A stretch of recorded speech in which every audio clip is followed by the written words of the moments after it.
সবাইকে স্বাগতম জানাই বাবানীর গল্পের আসর 2.0-তে। আমি আপনাদের সঙ্গে সমৃদ্ধি ভৌমিক।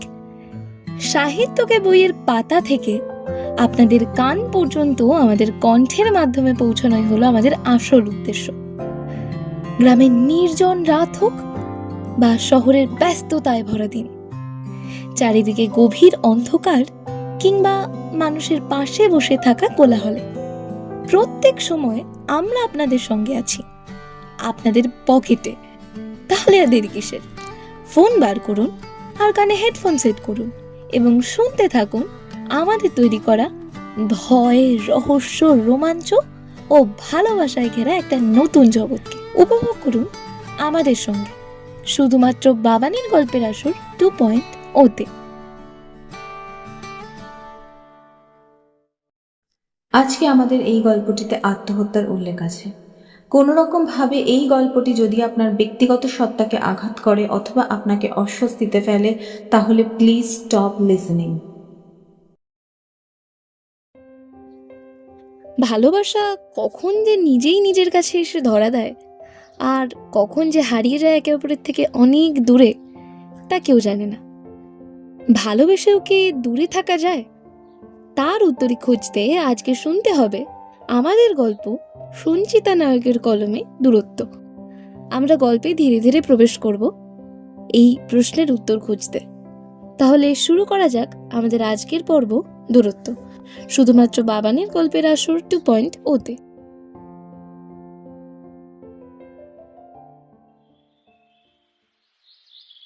এক কাপ চা হাতে নিয়ে খোলা ছাদের এক কোণায় দাঁড়িয়ে চায়ের কাপে চুমুক দিতে দিতে সূর্যাস্তের পরের ক্ষীণ রক্তাভ আকাশ দেখছিল সুলগ্না। আজ সকাল থেকেই মুডের 12টা বেজে আছে। কোনো কিছুই আর ভালো লাগছে না তার। বেশ কিছুদিন ধরেই তার স্বামী অর্থাৎ অভ্র কেমন যেন তার থেকে দূরে দূরে থাকছে। আজকাল ঠিকভাবে কথাও বলে না, যতটা সম্ভব এড়িয়ে চলে তাকে। বিয়ের মাত্র 1 বছরের মধ্যে অব্র এইভাবে আমার সাথে দূরত্ব তৈরি করবে সেটা আগে কখনো ভাবিনি। দুজনে বিয়ে করেছি মাত্র 1 বছর পেরোলেও ওর সাথে আমার সম্পর্ক 5 বছরের। বিয়ের আগে 4-4টা বছর আমরা চুটিয়ে প্রেম করেছি। না, আর 5টা সাধারণ প্রেম কাহিনীর মতো আমাদের লাভ স্টোরি কখনোই ছিল না, কারণ সে থাকে কলকাতায় আর আমি থাকতাম শিলিগুড়িতে। হ্যাঁ, লং ডিস্টেন্স রিলেশনশিপ ছিল আমাদের।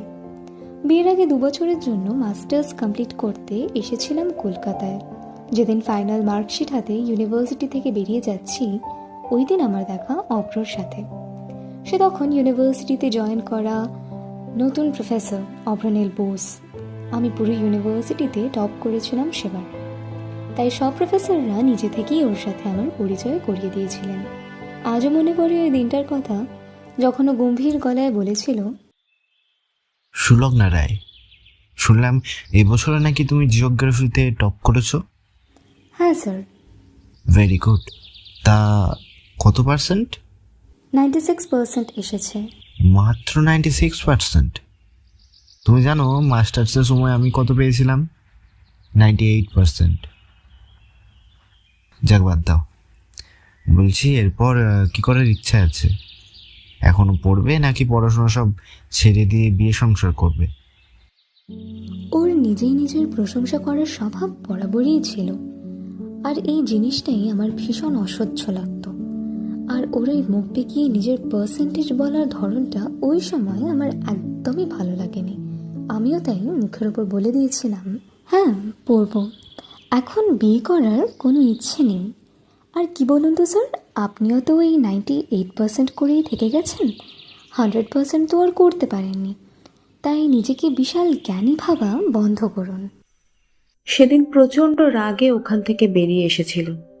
রাগের মাথায় পড়বো বলে দিলেও এরপর আর সুলগ্নার পরিবার তাকে পিএইচডির জন্য পড়াতে পারেনি, কারণ সে একটা সাধারণ নিম্ন মধ্যবিত্ত পরিবারের মেয়ে। স্কলারশিপের টাকা পাওয়ার পরেও কলকাতায় থেকে পিএইচডি কমপ্লিট করার মতো আর্থিক অবস্থা তার পরিবারের ছিল না। এমনিতেও তাকে মাস্টার্স অবধি পড়াশোনা করাতে তার মা বাবাকে জায়গা জমি যা ছিল সব বন্ধক রাখতে হয়েছে। নিজের টিউশনের টাকায় আর কত দূর হয়। যাই হোক, মাস্টার্স শেষ করে সুলগ্না ফিরে গেল শিলিগুড়িতে। মাস দুয়েক পর একটা অচেনা নম্বরে কল এলো তার কাছে।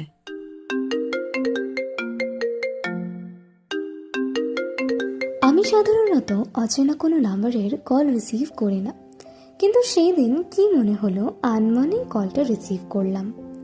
আর দুর্ভাগ্যবশত অথবা সৌভাগ্যবশত কলের ওপারে ছিল মিস্টার অভ্রনীল বোস। ও আমাকে বলেছিল ইউনিভার্সিটির কোনো এক প্রফেসরের কাছ থেকে আমার নাম্বার পেয়েছে। তারপর আর কি, ওই রোজ কোনো না কোনো বাহানায় আমাকে কল করতো। আর কেন জানি না প্রথম ভীষণ রাগ হলেও আমি ওর কল রিসিভ করে ঘন্টার পর ঘন্টা কথা বলতাম। আর এইভাবেই একদিন ও আমাকে প্রপোজ করে। সত্যি বলতে ততদিন আমার ওর প্রতি রাগটা একদমই চলে গিয়েছিল, বরং আস্তে আস্তে ভালো লাগতে শুরু করেছিল মানুষটাকে। হ্যাঁ, ও একটু বেপরোয়া স্বভাবের, একটু এলোমেলো অগোছালো টাইপের, তবে মানুষ হিসাবে ও খুবই ভালো। তাই আমিও প্রপোজাল অ্যাকসেপ্ট করি। এরপর 4 বছর আমরা লং ডিস্টেন্স রিলেশনশিপে থাকি।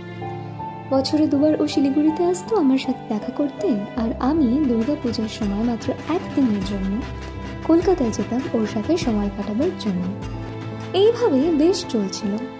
আস্তে আস্তে আমাদের দুই পরিবাররাও আমাদের সম্পর্কের কথা জানতে পারে। আমি তখন শিলিগুড়িতে একটা ছোট্ট বেসরকারি স্কুলের টিচার। ওর বাড়ি থেকে বিয়ের সম্বন্ধ নিয়ে আসা হলো আমার বাড়িতে। যদিও সবটাই আগে থেকে পাকা হয়ে আছে, তবুও রিচুয়াল মেনে পাকা দেখা সেরে বিয়ে হলো আমাদের। কিন্তু বিয়ের পর 1 বছর পেরোতে না পেরোতেই অভ্র কেমন যেন আমার থেকে দূরে সরে যেতে থাকলো। আমি যখনই ওর কাছে যেতে চাই, ও যেন আরো বেশি করে আমাকে দূরে সরিয়ে দেয়। এমনকি আজকাল আমার হাতের খাবারটুকুও খেতে চায় না। আমি বরাবরই রান্না করতে খুব ভালোবাসি, তাই নিত্য নতুন ডিশ বানিয়ে খুব যত্ন করেই ওকে নিজের হাতে খাইয়ে দিতাম। কিন্তু আজকাল এই সবই ওর কাছে আদিক্ষেতা হয়ে গেছে। লাস্ট 1 মাস ধরে দেখছি সে কাজ থেকে বাড়িও ফিরছে রাত করে। এই এত বড় বাড়িতে শুধু আমি আর আমার শাশুড়ি মা ছাড়া সারাদিন আর কেউই থাকে না। বাড়ির কাজ শেষ করার পর আর কতক্ষণই একা একা বসে থাকা যায়। বিয়ের পর প্রথম ও রোজ তাড়াতাড়ি বাড়ি ফিরে আসতো। বলা যেতে পারে সন্ধে পেরোতো না আরও বাড়ি এসে যেত। কিন্তু হঠাৎ করে যে তার কি হলো। আকাশের দিকে এক দৃষ্টিতে তাকিয়ে এই সবই এতক্ষণ ভাবছিলাম আমি। হঠাৎ করে গাড়ির হর্নের আওয়াজ এলো কানে। তার মানে ও কি আজ তাড়াতাড়ি বাড়ি ফিরে এলো? এই সবই ভাবতে ভাবতে এক ছুটে নিচে চলে এলাম। দেখলাম ও বাড়ির ভেতরে ঢুকছে। ওর হাতে আছে একটা কালো রঙের ফাইল। আমি ভাবলাম হয়তো ওটা ওর ইউনিভার্সিটিরই কোনো ফাইল হবে হয়তো। আমি তাড়াতাড়ি ওর কাছে ছুটে গিয়ে ওর থেকে ফাইলটা নিয়ে ওর হাতে জলের গ্লাসটা ধরিয়ে দিয়ে বললাম, কি গো, আজ এত তাড়াতাড়ি বাড়ি ফিরে এলেছে? কেন? এখন নিজের বাড়িতে কখন ফিরবো না কখন ফিরবো সেটা তোমাকে কৈফিয়ত দিতে হবে? উফ লগ্না, তোমার সব বিষয়ে এত উৎসাহ না আমার ভালো লাগে না। কতবার বলেছি কাজ থেকে বাড়ি ফিরলে আমার কানের কাছে এসে ঘ্যান ঘ্যান করবে না, আমার ভালো লাগে না। আর ওর এমন কথা শুনে বুকের ভেতরটা কেমন মোচড় দিয়ে উঠল। এই আমি কাকে দেখছি? একেই কি আমি 4 বছর ধরে ভালোবেসে তারপর বিয়ে করেছি?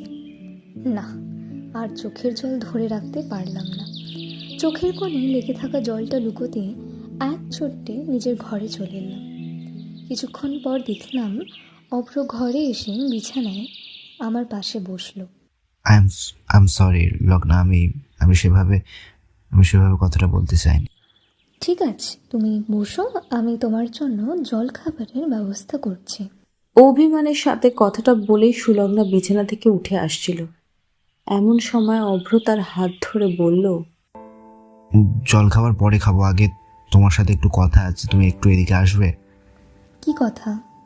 দেখো লগ্না, তোমার থেকে আমি কিছুই লুকাতে চাই না। আজ যা বলার সবই সত্যিই বলবো। আমি মানছি লগ্না, আমরা একে অপরের সাথে 4 বছর রিলেশনে থাকার পর বিয়ে করেছি। সত্যি বলতে বিয়ের পর কয়েকটা মাস তোমাকে কাছে পাওয়ার আনন্দ আমাকে সব কিছু ভুলিয়ে দিয়েছিল। কিন্তু কেন জানি না লাস্ট কটা মাস তোমাকে কেমন জানি আমার অস্বস্তিকর লাগছে, সবই বিরক্তকর মনে হচ্ছে। বিশেষ করে তুমি যখন আমার কাছে আসছো তখন শরীরে আগুন জ্বলে যাচ্ছে। তোমার আমার কাছে আসাটা আমার একেবারেই ভালো লাগছে না। আর আমাদের সম্পর্কের মধ্যে ওই আগের মতো আমি আর খুঁজে পাচ্ছি না। সত্যি বলতে আমার আর ভালো লাগছে না তোমার সাথে থাকতে। আমি জানি আমার কথাগুলো শুনে হয়তো তোমার খারাপ লাগবে, আবার রাগও হবে, তবে এটাই সত্যি যে আমি আর পারছি না। এই মিথ্যে মিথ্যে ভালো থাকার নাটক করতে আমি আর পারছি না। অভ্র এক নিঃশ্বাসে কথাগুলো বলে ফেলল। মানুষ কতই না নিষ্ঠুর। অভ্র সুলগ্নার সামনে বসে তারই হাত ধরে তাকেই দু চোখে সহ্য করতে না পারার মতো সত্যি কথাগুলো বলছে। সুলগ্না কাঁদতে কাঁদতে অভ্রকে বলে ফেলল, তোমার কি অন্য কোনো মেয়েকে?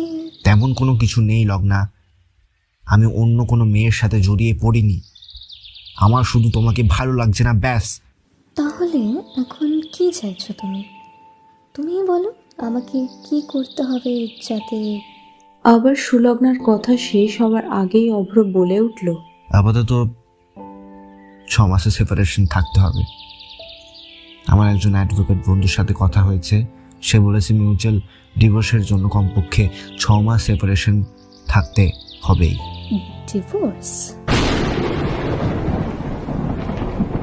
সুলগ্নার মাথায় যেন আকাশ ভেঙে পড়ল। ঠিক শুনছে তো সে?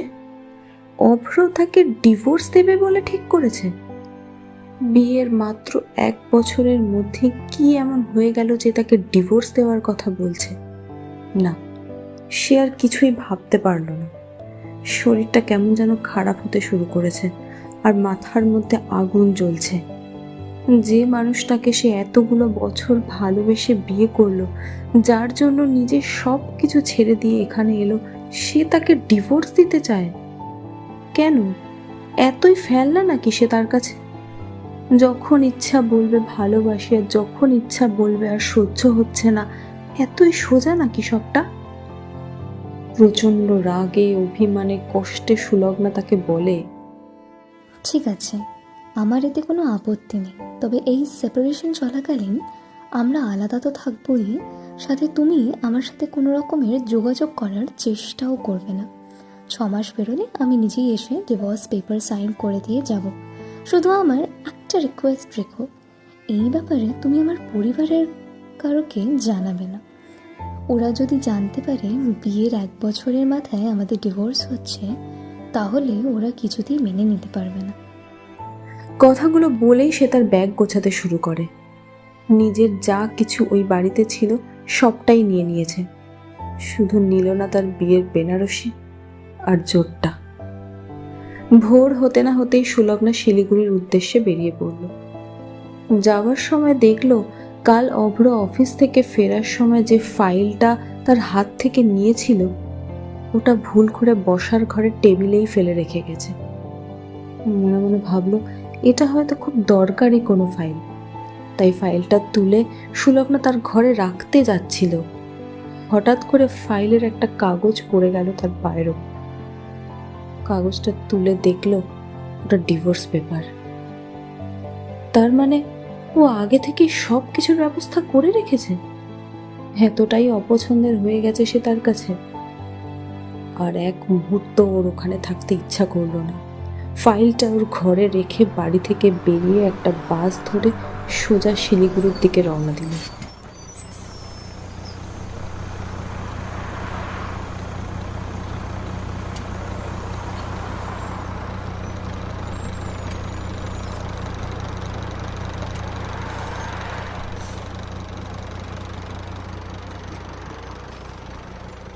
বিয়ের পর আর তেমনভাবে কখনো মায়ের কাছে আসা হয়নি। আজ এরকম একটা অবস্থায় এই বাড়িটা ছাড়া আমার আর যাওয়ার কোনো রাস্তা নেই। আমাকে বিশাল বড় সুটকেস হাতে বাড়িতে ঢুকতে দেখে মা বাবা দুজনেই খুব খুশি হলেন। ওনারা ভাবলেন মেয়ে এবার অনেক দিনের জন্য বাপের বাড়ি এসেছে, কিন্তু ওনারা তো জানেনই না আমি এখানে সারা জীবনের জন্য চলে এসেছি। ওদিকে মা বাবা খুশি হলেও আমার দাদা বৌদির মুখ কালো হয়ে গেল। ওদের সাজানো গোছানো সংসারে আমি বুঝি বাড়তি বোঝা হয়ে এলাম। 2 মাস কেটে গেছে, আমি আমার মা বাবার কাছে আছি। কথা মতো অভ্র আমাকে একবারের জন্যও কল করেনি, অন্তত আমি কেমন আছি সেটাও জিজ্ঞেস করেনি একবার। রোজ আমি মা বাবার সামনে মিথ্যে মিথ্যে ওর সাথে ফোনে কথা বলার নাটক করি। মা বাবা যতবার বলে জামাইকে আসতে বলতো, ততবারই আমি ওদের এড়িয়ে যাই এই বলে যে ও খুব ব্যস্ত থাকে, আসতে পারবে না এখন। একদিন রাতে খেতে বসছি বাড়ির সবার সাথে। বৌদি খেতে দিতে দিতে বলল, লগ্না, তা বলি তুমি বাড়ি কবে যাবে গো? হঠাৎ বৌদির এরকম কথায় সুলগ্নার দু চোখ দিয়ে যেন জল গড়িয়ে পড়ল। ও নিজে মনে মনে বুঝতে পারছিল যে ওদের সংসারেও বাড়তি বোঝা হয়ে গেছে। তবে আর কয়েকটা দিন থাকতে দিলে সুলগ্না আবার তার পুরনো স্কুলের চাকরিটা ফিরে পাওয়ার চেষ্টা করে মোটামুটি নিজের মতো থাকার একটা আলাদা ব্যবস্থা করে নিতে পারবে। সুলগ্না চোখের জল লুকোতে লুকোতে বলল, বৌদি আসলে ও তো কাজে ব্যস্ত থাকে, তাই আমাকে নিতে আসতে পারছে না। আর কয়েকদিন পর আসবে বলেছে, নিয়ে যাবে এসে আমাকে। কথাটা বলে সুলগ্না খাবার থালা ছেড়ে উঠে নিজের ঘরে চলে গেল। ঘরে এসে বিছানায় শুয়ে মুখ বুজে কাঁদছিল। আর ঈশ্বরকে বলছিল কি এমন পাপ করেছে সে, যার শাস্তি ঈশ্বর তাকে এইভাবে দিচ্ছেন। কাঁদতে কাঁদতে এমন একটা সময় এলো যখন মনে হলো নিজেকে শেষ করে ফেলাটাই শ্রেয়। এইভাবে অভ্রত থেকে দূরে চলে যাওয়া আর নিজের বাড়ির লোকেদের কাছে বোঝা হয়ে দাঁড়াবার কষ্টটা সে কিছুতেই সহ্য করতে পারছিল না। কি করবে বুঝতে না পেরে ড্রয়ারের ভেতর থেকে ঘুমের ওষুধগুলো বার করে মুখে দিতেই যাচ্ছিল, এমন সময় ফোনে একটা কল এলো। মোবাইলের স্ক্রিনে জল জল করছে একটা নাম, মাই লাভ। অভ্রর নামটা এই নামেই সেভ করে রেখেছিল সুলগ্না। খানিকটা পাগলের মতো কলটা রিসিভ করলো। ওপার থেকে অভ্র বলল, কেমন আছো? অভ্রর গলাটা কেমন যেন অন্যরকম শোনালো, কেমন যেন ভাঙা ভাঙা। তবু সুলগ্না নিজেকে সামলে নিয়ে বলল, ভালো আছি। ভালো আছো তাহলে? বাহ। সুলগ্না খানিকটা অভিমানের সুরে বলল, এত অবাক হওয়ার কি আছে? তুমি যদি ভালো থাকতে পারো তাহলে আমিও ভালো থাকবো, এটাই তো স্বাভাবিক। কি বলেছে তোমাকে আমি ভালো আছি? সে কি, ভালো থাকার জন্যই তো আমার থেকে দূরে গেলে, আর এখন বলতে চাইছো যে তুমি ভালো নেই? আমি তো তোমার কথা মতো আলাদাই থাকছি, এরপরেও আর কি চাই তোমার? ফিরে এসো লগ্না, প্লিজ প্লিজ ফিরে এসো। মানে আমি ঠিক বুঝলাম না। এখনো তো 6 মাস হয়নি, মাত্র 2 মাস হলো সবে। আমি জানি 6 মাস হয়নি, কিন্তু আর 6 মাস কি 6 দিনও আমি তোমাকে ছাড়া থাকতে পারবো না। আমার দম বন্ধ হয়ে আসছে, কিছু ভালো লাগছে না, পাগল পাগল লাগছে। প্লিজ ক্ষমা করে দাও আমাকে, প্লিজ। আমি অবুঝের মতন একটা ভুল করে ফেলেছি, কোনো কিছু ঠিকঠাক না ভেবে আমি সিদ্ধান্ত নিয়ে ফেলেছি। প্লিজ আমাকে ক্ষমা করে দাও, তুমি প্লিজ আমার কাছে ফিরে এসো, প্লিজ। অবশ্য তুমি বাচ্চা নও, আর ডিভোর্সটাও কোনো ছেলে খেলার জিনিস নয় যে তুমি যখন তখন ডিভোর্স পেপার নিয়ে এসে বলবে তোমার সাথে থাকতে ভালো লাগছে না, সই করে দাও। এত বড় সিদ্ধান্ত যখন তুমি নিয়েছো তখন নিশ্চয়ই ভেবেচিন্তেই নিয়েছো। আরে মানুষ বিয়ের আগে প্রেম করলেও ব্রেকআপ করার কথা 10 বার ভেবে সিদ্ধান্ত নেয়, আর এটা তো ডিভোর্স। এটা এতটাও সোজা জিনিস না যতটা তুমি ভাবছো। তুমি ঠিক বলেছ, এটা এতটা সোজা জিনিস নয় যতটা আমি ভেবেছিলাম। যখন তুমি আর আমি রিলেশনে ছিলাম তখন বছরে 2বার থেকে 3বার আমাদের দেখা হতো। আমি ভীষণ অস্থির হয়ে থাকতাম তোমাকে কাছে পাওয়ার জন্য, কিন্তু যখন আমাদের বিয়ে হলো আর তুমি সারা জীবনের জন্য, সারাক্ষণের জন্য আমার কাছে চলে এলে, তখন তোমার প্রতি আমার ভালোবাসাটা একঘেয়েমি পরিণত হলো। ওই আগের মতো দেখা করার এক্সাইটমেন্টটা, ওই কাছে পাওয়ার চাহিদাটা সবকিছু হারিয়ে গেল। সবকিছু সম্পর্কতেই একটা স্পেস দরকার, কিন্তু তোমাকে কাছে পাওয়ার নেশায় আমি ওই স্পেসটা দিতে ভুলে গিয়েছিলাম। তাই একঘেয়েমি ঘিরে ধরেছিল আমাকে। আমি কোথাও যেন একটা স্পেস খুঁজছিলাম। তবে ওই যে তুমি সবসময় আমাকে বলতে না যে আমি একটা অবুঝ, আমি একটা পাগল, সত্যি আমি তাই। আমি নিজেই যে নিজে কি বুঝতে পারি না। আমি ধরে নিয়েছিলাম যে আমি আর তোমার সাথে থাকতে পারবো না। ওই একঘেয়েমিটা ভেবেছিলাম বিরক্তিকর, আসলে কিন্তু তা নয়। আর আমি সেটা তখন বুঝতে পারলাম যখন তুমি সত্যি আমার থেকে দূরে চলে গেলে। প্রথম 1 মাস বেশ ভালো কেটেছিল, কিন্তু তারপর থেকে সবকিছু শেষ হয়ে গেল আমার। আমি যেন প্রতিটা জিনিসে তোমাকে খুঁজে পাচ্ছিলাম, মিস করছিলাম তোমাকে। ওই ইউনিভার্সিটি থেকে ফেরার পর তুমি যেমন করে দৌড়ে আসতে, নিজের হাতে খাইয়ে দিতে, সব সময় আমার পাশে বসে গল্প করা, সবকিছুকে মিস করছিলাম। আমি আস্তে আস্তে বুঝতে পারছিলাম আমি কি ভুল করেছি, আর তোমাকে সবটা বুঝিয়ে বলবো। যতই হোক পুরুষ মানুষ তো, হাজার কষ্ট হলে ওই মেল ইগোটা আমাকে কল করতে দিচ্ছিল না। আমি নিজেই তো তোমাকে আলাদা থাকতে বলেছি, আর কোন মুখে ফিরে আসার কথা বলবো বলো? কিন্তু তোমাকে ছাড়া প্রত্যেকটা দিন আমি কিভাবে কাটিয়েছি শুধু আমি জানি। তোমার মনে আছে আমরা যখন রিলেশনে ছিলাম তখন মাত্র একদিন তোমার সাথে কথা না হলে আমি কথা বলার জন্য অস্থির হয়ে যেতাম। আমি বাচ্চা ছেলের মতন কাঁদতে কাঁদতে নিজের চোখগুলোকে ফুলিয়ে দিতাম। তুমি চলে যাওয়ার পর ঠিক সেই অবস্থায় হয়েছিল আমার রোজ। তাই আজ সহ্য করতে না পেরে আমি তোমাকে কল করে ফেললাম। প্লিজ আমাকে ক্ষমা করো, শ্লগ্না। প্লিজ আমাকে ক্ষমা করো। আমি সত্যি তোমাকে ছেড়ে থাকতে পারবো না। প্লিজ ফিরে এসো, প্লিজ।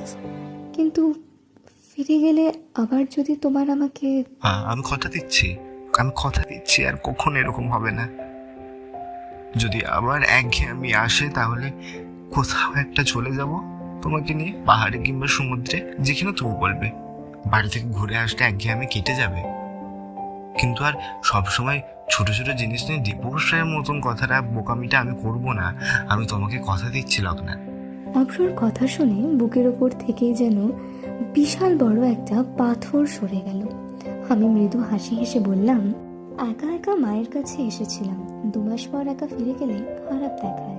আমি কালই সকালে শিলিগুড়ি আসছি তোমাকে নিতে। এমনিতে আমি ভোর ভোরই ঘুম থেকে উঠে পড়ি, কিন্তু গতকালের রাতটা অনেক বেশি স্বস্তির ছিল, অনেক বেশি শান্তির ছিল। তাই হয়তো আজ উঠতে একটু দেরি হয়ে গেল। ঘুম থেকে উঠে দেখি ঘড়ির কাঁটায় 8:30। আমি তড়িঘড়ি করে উঠে বিছানা পরিষ্কার করছি। এমন সময় কেউ যেন এসে পেছন থেকে আমাকে জড়িয়ে ধরল, আর পারফিউমের গন্ধটা আমার চেনা। বুঝতে আর বাকি থাকলো না অভ্র এসেছে। আমি বিছানা পরিষ্কার করতে করতেই বললাম, এত সকাল সকাল চলে এলে যে? কাল সারা রাত ঘুমাতে পারিনি, তাই ভোর হওয়ার আগেই বেরিয়ে পড়েছিলাম। অনেক হয়েছে, এবার ফিরে চলো প্লিজ, ফিরে চলো আমার সাথে। এমনিতেই অভ্র নিজেই কার ড্রাইভ করে সব জায়গায় যায়, তবে আজ সাথে করে ড্রাইভার কাকাকেও এনেছে। হয়তো শিলিগুড়ি থেকে কলকাতায় পুরো জার্নিতে সব মনোযোগটা শুধু সুলগ্নাকেই দিতে চেয়েছে। তাই ও বাড়ি ফেরার সময় গাড়ির মধ্যে সারাটা সময় সে সুলগ্নার হাতটা শক্ত করে ধরে বসেছিল, যেন আর ছাড়তেই যায় না। ওদিকে ড্রাইভার কাকা গাড়ির মধ্যে মিউজিক অন করলো। তোমার অভিমানে ভরা